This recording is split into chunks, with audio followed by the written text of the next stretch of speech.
Bom dia, boa tarde, boa noite, começando mais um episódio do Impacto na Encruzilhada, episódio número 196, da denúncia ao anúncio.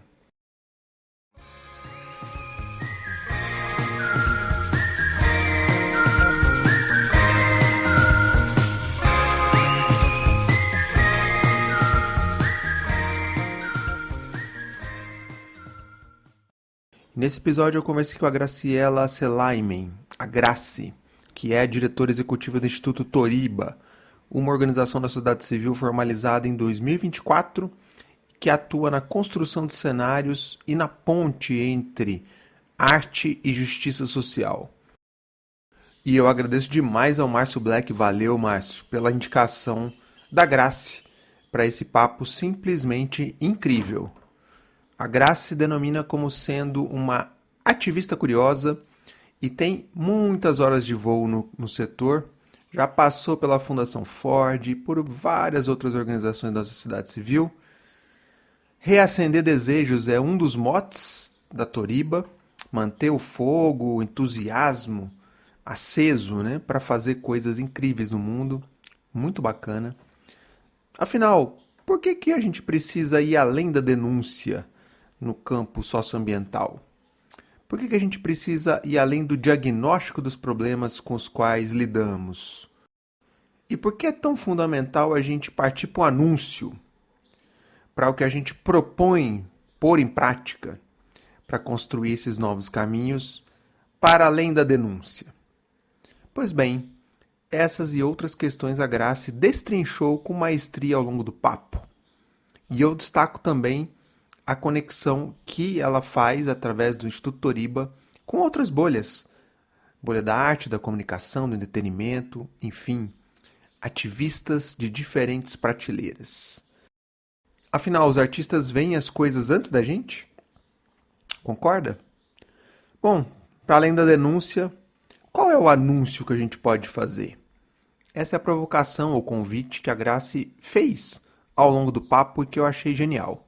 Mas fica tranquila, amiga ouvinte, que a Graci fez reflexões críticas aqui ao campo da filantropia também. Escuta aí que você vai entender. Bom, se você gosta do conteúdo que a gente produz aqui, considere se tornar um apoiador, uma apoiadora do podcast. Junte-se a outras pessoas iluminadas que mantêm esse trabalho de pé. Passa lá no Apoia-se, link está aí na descrição e veja como contribuir. E eu agradeço demais as pessoas que já são apoiadoras desse trabalho. Muito, muito, muito obrigado. Bom, e eu aproveito para celebrar um início de uma parceria aqui, que é com o Prozas. Sim, o Prozas, aquele portal de editais, de oportunidades no setor. Prozas tem uma newsletter bem interessante que circula aí para muita gente ligada no setor. E ela vai passar nessa sua newsletter a divulgar um episódio nosso aqui da casa e passar a divulgar o impacto na encruzilhada entre as suas opções e indicações aí para os seus leitores. Então, agradeço demais aí a galera do Prozas pela parceria, valeu demais. Então é isso, agradecer demais a Graça pela conversa, que sabedoria, que leveza, olha, muito bacana mesmo e, sem mais delongas, partiu pro papo. A gente tenta e reinventa formas de pensar, sempre se convencendo que viver é bom. Como um abraço com os olhos fácil de sacar. Olá, Graciela, tudo bem? Seja super bem-vinda. Obrigado por você ter topado vir aqui conversar conosco. Para a gente começar, se apresenta. Claro, eu que agradeço o convite. Tudo bem por aqui? Então, eu sou a Graciela. Eu gosto que me chamem de Graci, é como me chamam em casa. Então, eu sou a Graci. Eu sou uma mulher branca de 57 anos. Nos últimos 25 anos, aproximadamente, venho trabalhando no campo da sociedade civil organizada. Comecei no final da década de 90, trabalhando nos temas relacionados à internet, acesso à internet, o direito à internet, a democratização da internet no Brasil. E, desde então, tenho feito um percurso de aprendizados, né? aprendizado sobre a própria sociedade civil organizada, sobre o próprio ativismo, sobre os temas, né, que eu não fiquei só nesse da tecnologia, tive a oportunidade ao longo do tempo de mergulhar e aprender e me aprofundar em outros temas também, sempre relacionados à justiça social, justiça socioambiental.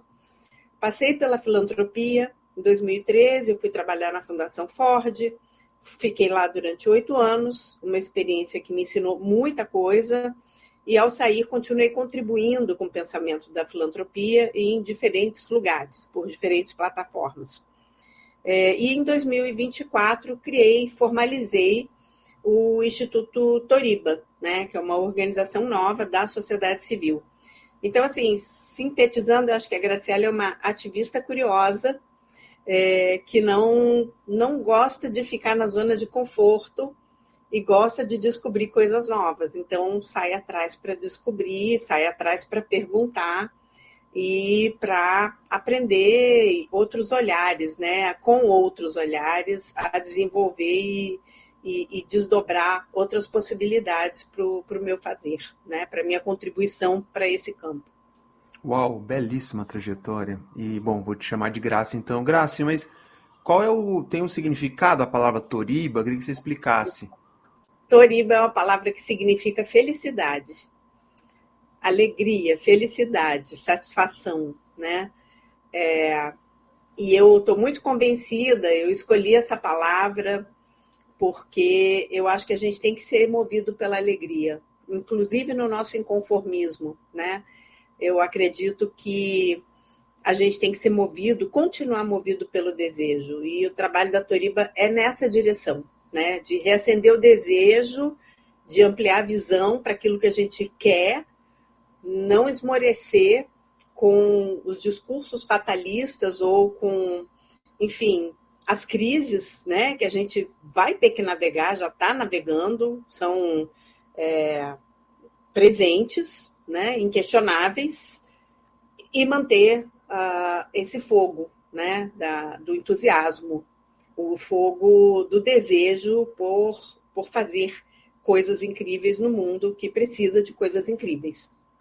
E de gente com tesão para fazer, muito legal. E Graça, agora o Instituto Toriba afirma que vocês têm que ir além da denúncia e projetar cenários futuros. Por que a gente precisa ir além da denúncia?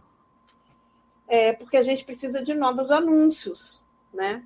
Eu vi isso essa semana, fui num evento de uma instituição filantrópica, foi aqui no Rio, e foi sobre imaginários, arte, ilustração, o campo, né, de acervos imaginários que eles construíram.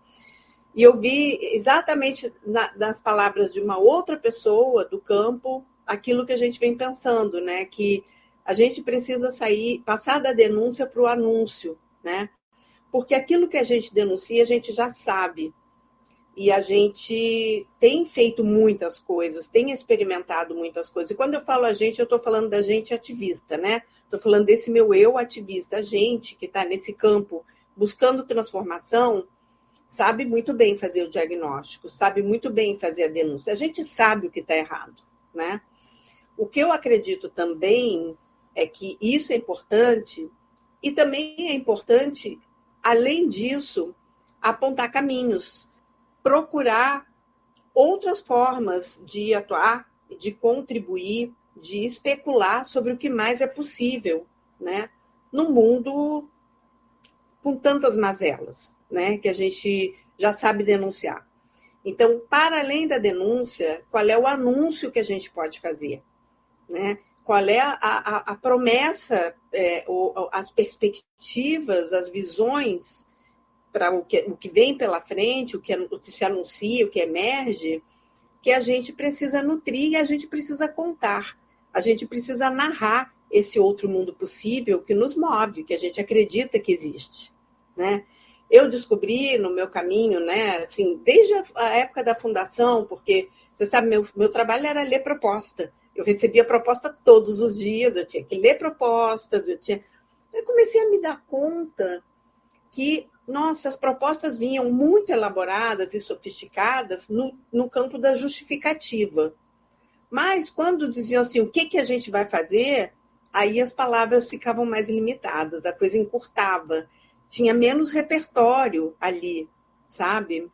E para mim isso era um sintoma, e eu acho que também tinha uma responsabilidade da filantropia ali, porque a gente tem modelos de propostas que começam com a justificativa, qual é o problema, e parece que quanto mais as pessoas elaboram a justificativa, mais chances elas vão ter de receber os recursos, né? Ou quanto mais grave for o problema, mais justificado está aquela proposta, né? O que, em parte, é verdade, né? É claro que a gente quer que as pessoas estejam muito bem preparadas, que as organizações, os ativistas estejam muito bem preparados para olhar para os problemas e analisá-los e justificar o porquê que precisam atuar sobre eles. E o resto? Né? E a outra parte? Essa outra parte eu sentia muita falta e continuei sentindo depois. Depois que eu saí da fundação, eu fui trabalhar, mergulhei mais nesse campo de narrativas, né? De construção de narrativas para a transformação social. E também nessa parte, né, das histórias que vinham as organizações, os ativistas e mesmo os artistas, né, assim, mobilizados pelos temas de justiça social vinham propor, as histórias eram sobre os problemas. E eu me perguntava, tá, e que outras histórias que a gente precisa contar para o mundo para a gente continuar trabalhando, para a gente continuar sendo relevante, para a gente apontar caminhos a partir daquilo que a gente acredita, não do que outras forças acreditam, porque o mundo das narrativas, as narrativas distópicas do cinema, a gente já conhece, né? A gente já sabe como é que eles anunciam o mundo. A gente repete muitas vezes que vamos adiar o fim do mundo. Eu não sei se a gente precisa adiar o fim do mundo, de verdade. Eu não sei se existe fim do mundo, né? Mas eu sei que o mundo nos demanda hoje outras formas de olhar e outras experimentações, né? Para ir além de adiar fim de mundo, talvez a gente tenha que pensar em que outros mundos são possíveis de existir paralelamente a esse que está morrendo, e que talvez precise morrer.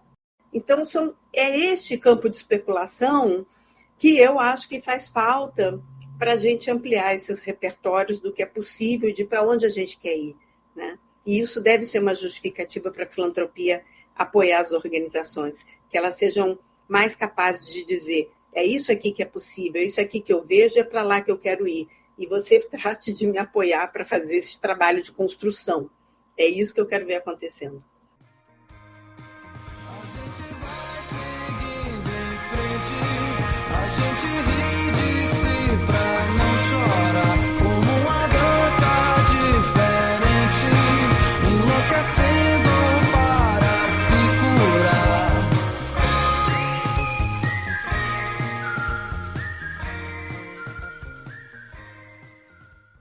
Genial. E assim, no site de vocês apontam essas conexões, e você falou aqui sobre a arte, o ativismo, o entretenimento, que é genial. Agora me conta o desafio de fazer conexão entre áreas, entre aspas, diferentes. Sim, eu acho que o desafio está dado, né? Não faz parte também das nossas ferramentas, historicamente, no campo da sociedade civil organizada, trabalhar com artistas. Eu estou muito convencida que toda organização devia ter um artista residente, sabe assim? Por quê? Primeiro pensando, né, olhando como é que eu vejo a arte, e não sou só eu, mas é um ponto de vista que nos leva nessa direção, de querer fazer essa aproximação. Os artistas veem as coisas antes do resto, né? Os artistas anunciam possibilidades que depois a ciência prova. Isso é desde muito tempo. Os artistas veem, eles são visionários por natureza, elas são visionárias. São pessoas que têm uma sensibilidade e uma capacidade, uma lente de interpretar o mundo que vai além das nossas capacidades das leituras cotidianas. Eu acho que essas pessoas são muito necessárias para organizações que querem promover transformações, né? Então, o que a gente tem feito é criar espaços, e eu gosto de dizer que a Toriba tem uma habilidade de criar containers de exploração de possibilidades com muito boa curadoria e muito boa facilitação, né? criando condições para conversas generativas entre ativistas e artistas acontecerem, né? Porque, às vezes, os artistas têm uma vontade de contribuir, através do seu trabalho, da sua arte, para uma transformação do mundo, mas não têm o repertório que o ativismo tem, não conhecem as questões, as possibilidades, as dinâmicas, os movimentos, aquilo que já está acontecendo no campo, né? Ao mesmo tempo, os ativistas têm essa visão do que está acontecendo e do que mais pode acontecer, mas não têm os instrumentos para traduzir isso de uma forma que fique acessível para as pessoas não convencidas, né? Para as pessoas que não necessariamente estão olhando para as mesmas questões, com o mesmo interesse e o mesmo senso de urgência. Mas a arte sensibiliza essas pessoas. A arte faz o trabalho dos ativistas capaz de chegar mais longe, de chegar em outros públicos, de tocar de outra forma, né? Eu acho que no ativismo a gente ainda se apega muito à lógica racional para tentar mobilizar as pessoas para aquilo que a gente considera importante, né? É muito através da razão, são os dados, são os fatos, enfim, tudo isso tem o seu lugar. Mas as pessoas, cada vez mais, eu acho, precisam ser mobilizadas por outras portas de entrada, pelo coração, né? Pela intuição, pela sensibilidade. E isso artistas sabem fazer. Então, acho que quando a gente junta, sabe, cria condições para essas alianças, essas parcerias, coisas mágicas saem dali, né? Graça, você acha, pela tua trajetória no campo da sociedade civil, você acha que a gente, lá atrás, tinha mais essa espontaneidade que o artista traz e a gente foi engessando, racionalizando mais nos últimos tempos? Como é que você enxerga isso? Eu acho que a gente tinha, assim, mais... Eu não sei se eram sensibilidades, né? Mas a gente conseguia nutrir mais as utopias, sabe? E acho que isso foi se perdendo. E eu acho que é uma questão, é um movimento histórico, essa perda dessas utopias, não é só para a sociedade civil, né? O mundo ficou chato pra caramba, né? Assim, o mundo já foi mais apetitoso, né? Na minha perspectiva. E evidentemente, assim, conhecendo tanto o lado das organizações quanto o lado da filantropia, conhecendo essa dinâmica, né? Eu sei o quanto que um certo encaretamento também vem das estratégias, das instituições filantrópicas, das internacionais, com as suas agendas. É a política acontecendo. Neste mundo, a gente também é movido à política, né? O que a gente não pode é sucumbir a um tipo de política que nos tira a vitalidade criativa, né?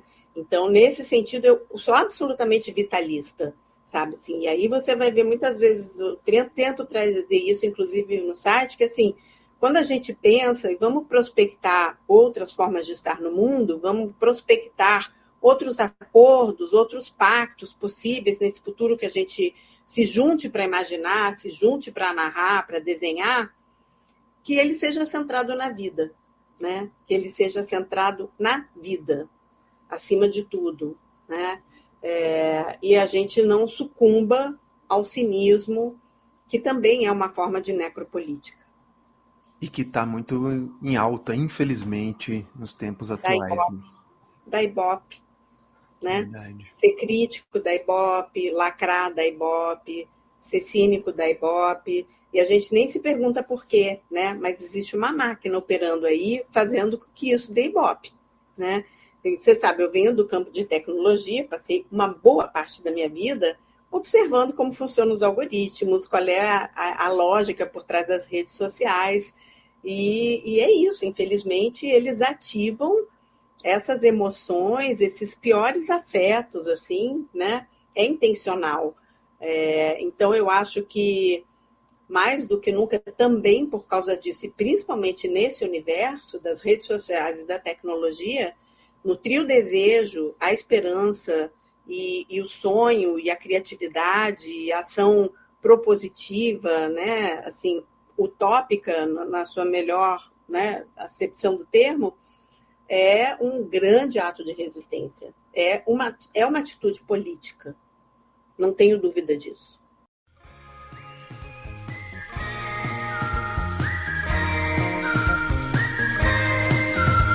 A solidão e os fones das pessoas na estação e um labirinto pra se livrar da dor. E Grace, uma das frentes de atuação do Instituto Toriba é construção de cenários, que eu acho genial. Queria que você compartilhasse alguma história, um caso, que vocês, né, talvez não precise dizer o nome do santo, mas contar um pouco do milagre, como é que vocês têm operado a construção de cenários. A gente tem pegado, ainda pego muito leve com as metodologias, né? A construção de cenário é uma metodologia dentre muitas. E a gente está começando, indo muito devagarinho, sabe? A gente vai pisando no chão devagarzinho, honrando aquilo que já está lá, honrando as práticas que já estão estabelecidas, porque não é a nossa intenção ser assim, disruptivo, e, enfim, agora é assim, vamos fazer desse jeito, não. Mas a gente tem feito experimentações. Então, assim, concretamente, esse ano a gente fez um ciclo de oficinas sobre ficção. Como que a ficção pode ajudar a pensar, expandir os horizontes e os cenários das narrativas de justiça social. Aí fizemos um exercício e trouxemos artistas para trabalhar conosco, né? Roteiristas, produtores no campo do audiovisual, a maravilhosa Camila Augustini veio fazer a facilitação, agora a gente está com o Zico Góes também fazendo mentoria para um conjunto de pessoas que vêm do ativismo, mas não só. A gente também fez uma curadoria na escolha dos participantes dessas oficinas, para que a gente também tivesse artistas, né? Então, a gente tem ilustradores, pessoas que trabalham com quadrinhos, cineastas, enfim, pessoas do campo da arte, né, de diferentes frentes de atuação. E aí, essas pessoas vieram juntas e muitas delas jamais tinham se visto, nunca tinham ouvido falar umas das outras, né? E se organizaram em grupos para explorar outras possibilidades de cenários, né? Se deslocando para um tempo futuro para contar histórias sobre transformação social e ambiental. Isso está sendo maravilhoso, porque as histórias que estão surgindo, que estão emergindo disso, dessa especulação, sabe, assim, desse espaço autorizado para quebrar as regras daquilo que a gente já sabe e ir mais longe, né? Me surpreenderam de uma maneira, assim, cada história maravilhosa, que a gente diz, nossa, com esse pouquinho que a gente ofereceu, né?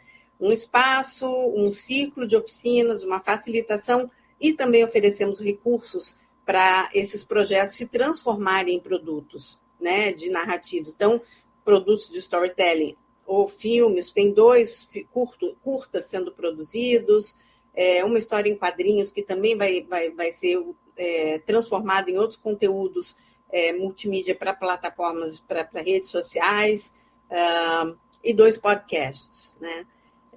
Contando, por exemplo, como é uma visita guiada, áudio-guiada, e é um podcast, a um museu no futuro, onde a visita conta como é que acabou o patriarcado. E como é que era que as pessoas viviam no mundo patriarcal. E as crianças se espantam, mas podia isso? Mas como assim? Os homens podiam fazer isso? As mulheres, como é que elas aceitavam?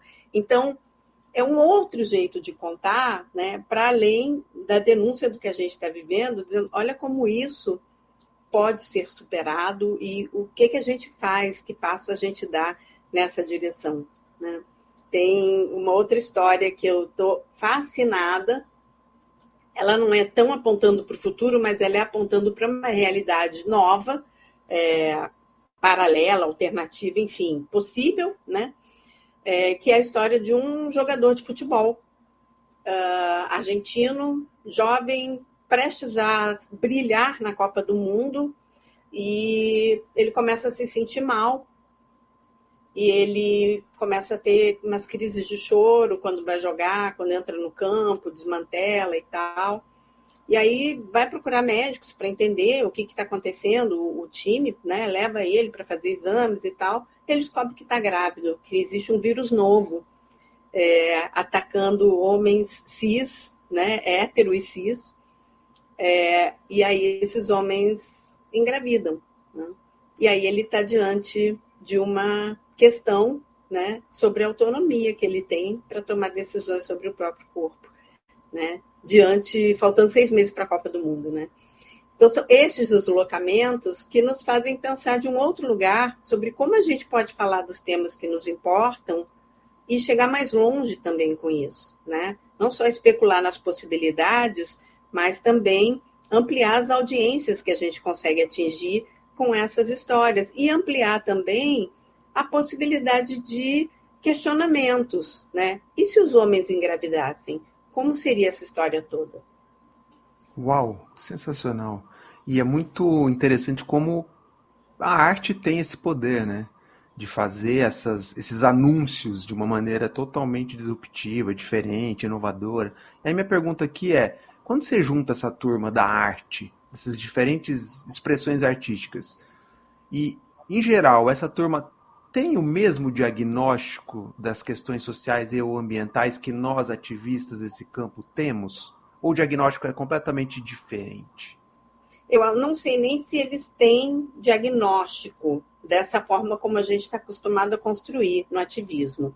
Eu acho que eles têm preocupações, né, interesses e vontade de contribuir, vontade de transformar, vontade de fazer diferente. E quando isso, né, e com as capacidades de traduzir os temas, né, e apontar caminhos que os artistas têm, se juntam com o conhecimento sobre as causas, sobre o campo, sobre as populações com quem se trabalha, sobre as dinâmicas sociais que a gente está tentando transformar, né?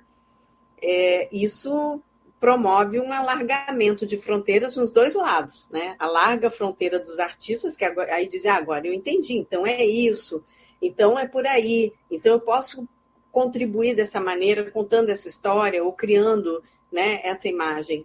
E para o outro lado, o lado ativista também, porque esse alargamento na forma de narrar, na forma de contar e na forma de mobilizar os desejos das pessoas é completamente diferente do que a gente é capaz de fazer.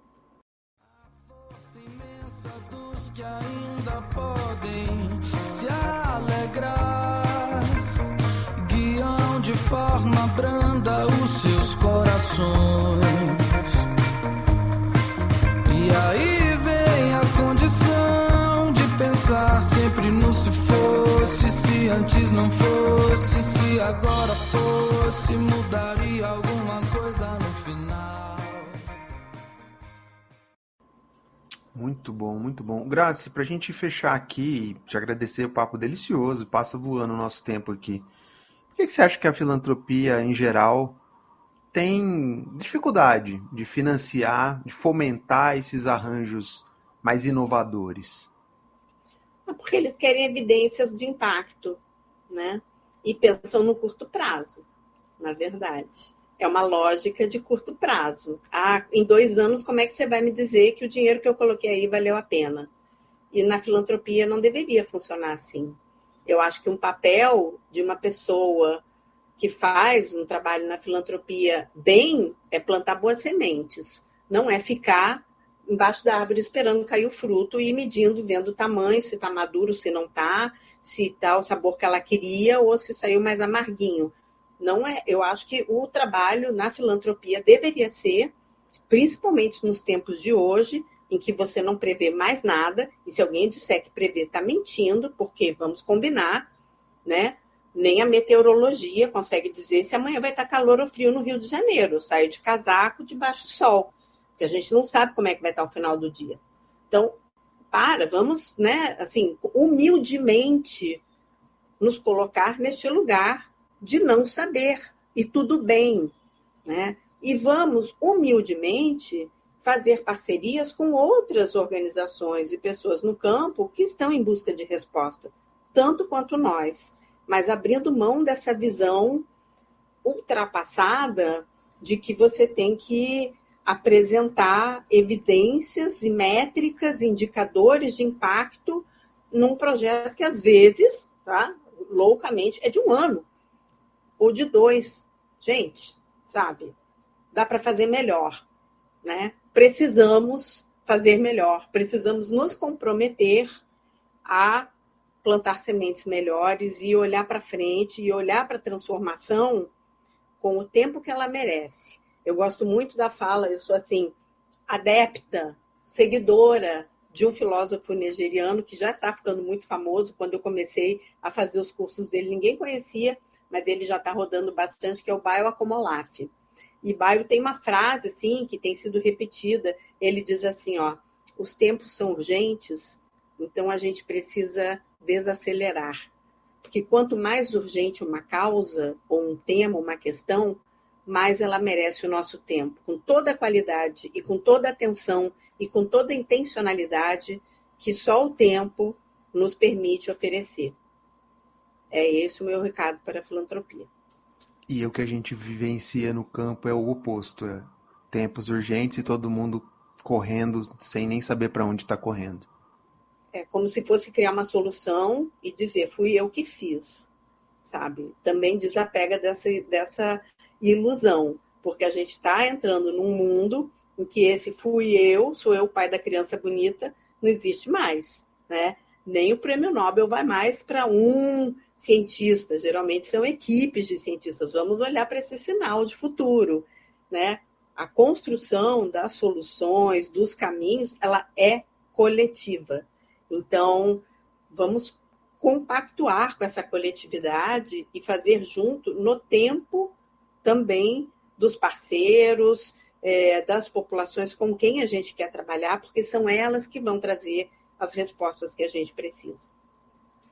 Grazi, antes de te passar para o merchan final aqui, uma curiosidade realmente para fechar, que é da tua trajetória de sociedade civil, de filantropia, lá atrás, o setor privado era um player um pouco estranho a essas agendas, e hoje ele ocupa um papel quase que central nessa discussão. Como é que você enxerga essa evolução, entre aspas, talvez, do setor privado nessa agenda? Talvez eu esteja ficando velha, mas eu continuo bem desconfiada. Assim, como é que eu posso te dizer? Vamos separar um pouco as coisas, porque tem um lugar para o setor privado, né? Tem um lugar para fazer experimentações a partir da lógica do setor privado, que tem sua legitimidade, seu valor. Investimentos de impacto, tem uma série de instrumentos financeiros que estimulam a geração de novas formas de fazer digamos assim, de geração de resultados e de impacto mesmo, transformações que têm o seu lugar, né? Agora, a raiz dos problemas, as questões lá no fundo dos sistemas que têm a dimensão do poder e do dinheiro na sua origem, essas só a justiça social, a perspectiva de justiça social, de transformações das regras do jogo. E eu ainda não vi o setor privado investindo na transformação das regras do jogo para que o capitalismo pare de beneficiar, é só uma meia dúzia, né, de concentrar riqueza, que a gente vê que essa concentração só cresce, apesar de toda a atuação do setor privado no seu bem-fazer, na sua geração de impacto. As regras do jogo não estão mudando. E as regras do jogo precisam mudar. Balançando a cabeça, concordando contigo aqui. Grazi, adorei o papo. Eu queria, antes de fechar, te convidar a fazer o merchan final, reflexão final, o que você quiser. Não sei fazer merchan, eu acho. Mas tudo bem, a reflexão eu sei, gente. É o seguinte, Fábio, a gente precisa criar espaço para aquilo que a gente não sabe, né? A gente precisa criar espaços de experimentação, mais alargar, sabe? Eu sei que a vida, o dia a dia de quem está trabalhando numa organização da sociedade civil é insano, né? é uma correria, é o mesmo. Eu já vivi isso, eu estou nesse lugar de novo, né? A gente capta para produzir, para fazer, para entregar, para prestar conta e para captar de novo. Isso é um ciclo, é uma coisa insana, né? Eu sei de tudo isso. E, ao mesmo tempo, se a gente sucumbe só a essa lógica, a gente vai continuar fazendo mais do mesmo. E o mundo está precisando de coisas novas, de pessoas como nós, comprometidas com a transformação, com a justiça, com a vida no planeta, né? Então, é uma questão ética também experimentar outras possibilidades, a partir dessa visão de mundo, dessa lógica e dessa intencionalidade de transformação. Então, assim, eu convido todo mundo que está ouvindo a pensar onde é que eu posso alargar aqui um pouco o meu espaço de experimentação, aonde que eu preciso nutrir a minha curiosidade mais, aonde que eu preciso largar a mão das minhas certezas, porque as certezas hoje, elas não nos ajudam.